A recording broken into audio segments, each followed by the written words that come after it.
continuing with our review of the book The Shift by Gary Keller. Now, once again, I know that this is written for top real estate agents, how they're tackling tough times, but the important thing is that how similar all of us are in the real estate industry and understanding what the shift does. Okay, so once again, kudos to Gary Keller and his whole team of writers. They did a wicked job explaining all of it.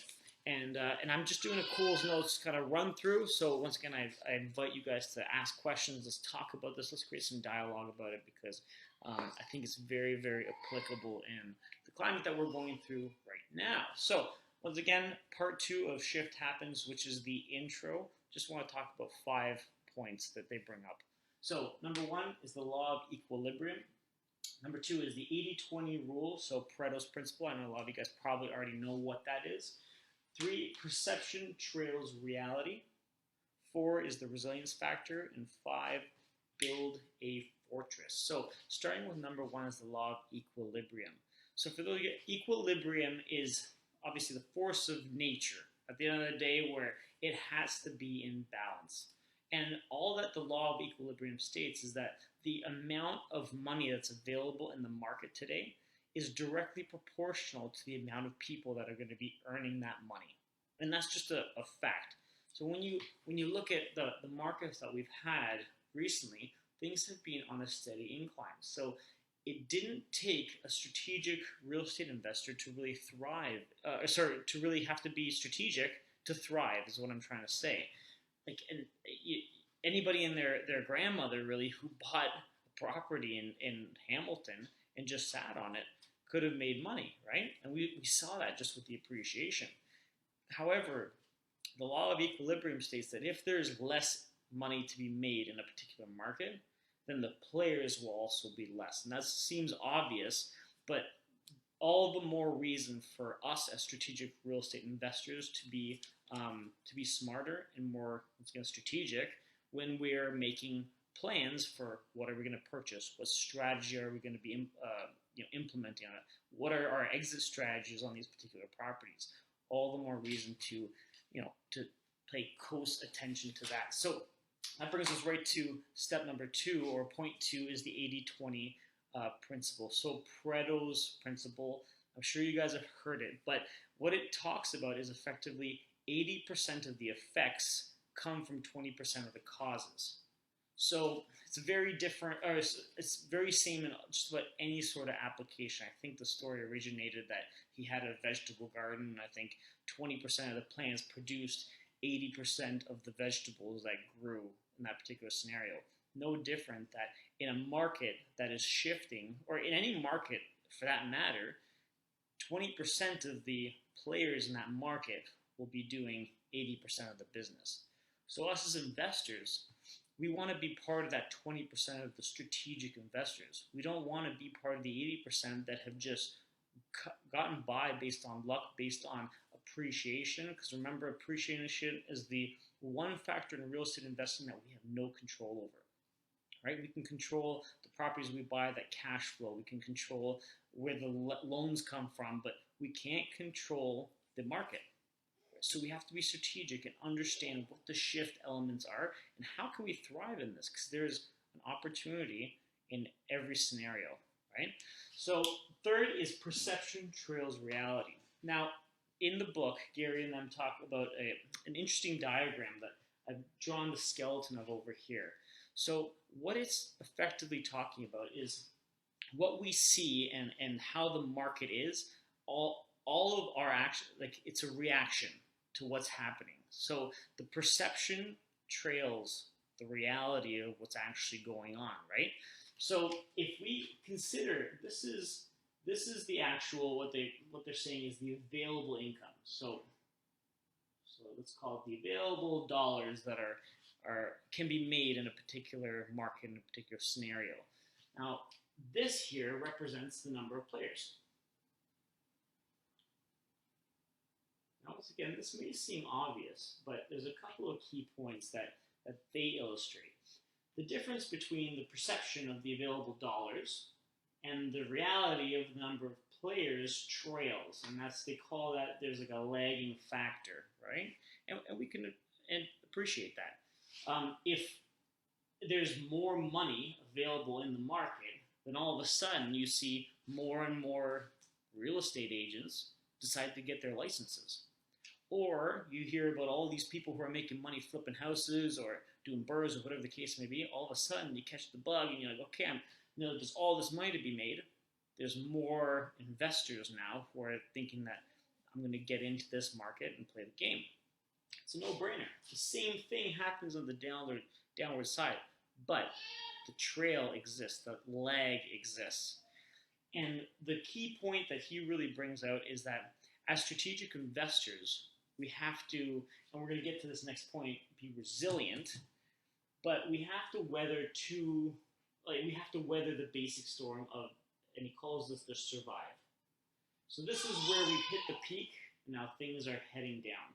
Okay? And that difference, what they're saying, the reason there's the arrow here, this is the delta is the lowest possible income at that particular moment that can be made, versus this is the highest.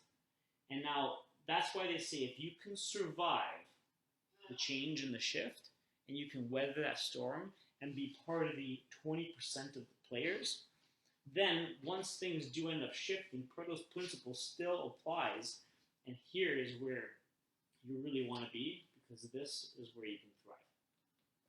And that's incredibly important when we're considering, as strategic investors, where do we want to be? Because we can't time the market, it's time in the market, but we can be more and more purposeful of trying to, once again, be strategic and understanding these principles so that we know, okay, now is safe time. What should I be doing? Okay? So I very much encourage everybody to do as much education as you can on the cycle in itself, because only you can benefit from that. History repeats itself. Just remember that. And tough times don't last, but tough people do, right? So next part, the resilience factor. So the resilience factor talks about the market itself, and effectively what it's saying is that if you in your business went 3 steps forward and the market knocked you back 4, then you're out of the game.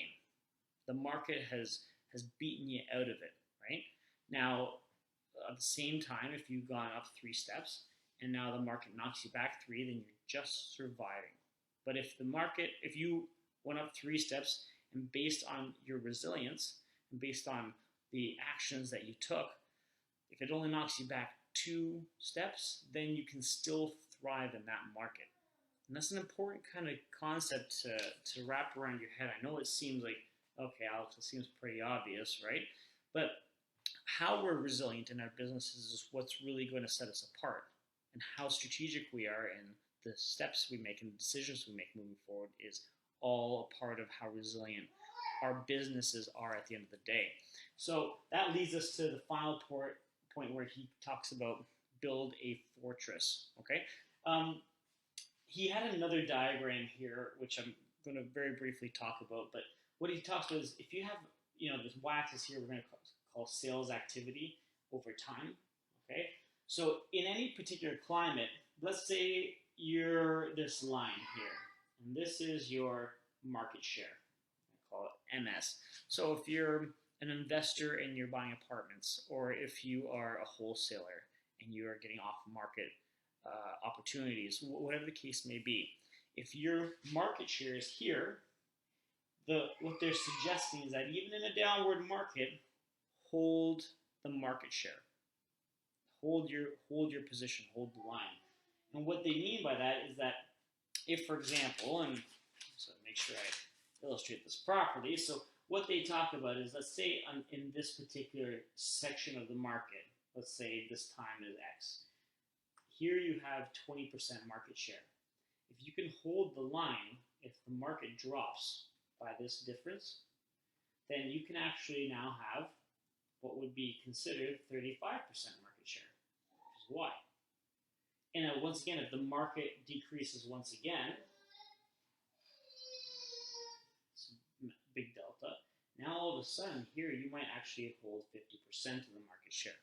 So these are all like very applicable for us as investors who are, focused on buying mountain bungalows, right? Or we're buying multifamily properties or conversion properties, whatever the case may be. Hold the line, keep your expectations where they should be, and do what you can to weather that storm and push through. Just because the market's dipping, you need to be increasing and effectively, like Grant Cardone would say, 10xing your actions to hit the goal and not readjusting your goal because the market's changed. And the key point in all of this, once again, is so okay, well, how do I do that? That's all for us to really sit down and brainstorm and look into and how we can weather it all. But on the inverse, what they're saying is that if you can hold true to that market share, and once the market rebounds, and once you are in a position where the market now is coming up this way, if you can keep your 50% share where you wound up, once again, at the thrive portion, if you can hold yourself at that line, and now you can come up, think about the market capitalization you have now if this now stays at 50%. So rather than decreasing your market share and putting back your recliner, you're actually pushing the pedal down and helping the market that's appreciating to really capture more market share and take your business to the next level. So we all have a choice at the end of the day. We can survive and thrive, or we can do nothing. So good luck to you guys all. I know you guys are capable of doing it. We are going to go through the next chapter here, but once again, The Shift by Gary Keller. Definitely check it out. And once again, if you guys have questions, post them, and love to chat with you guys more about it. Thanks.